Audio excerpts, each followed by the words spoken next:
आज गोटे नुआ डिजाइन ब्लाउज कटिंग करिछि आ तार स्टिचिंग करबा पई मते 4 रु 5 घंटा टाइम लागिछि।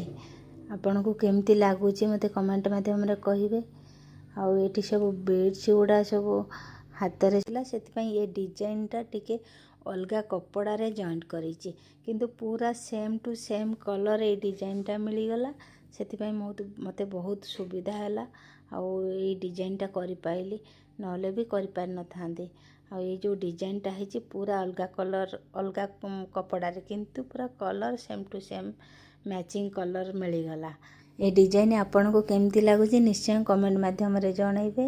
ए डिजाइन किए शिखिबा पई चाहुचंती मते कमेंट रे जणाइले मु लॉन्ग वीडियो करिकि आपन मानन को शेयर कर देबी।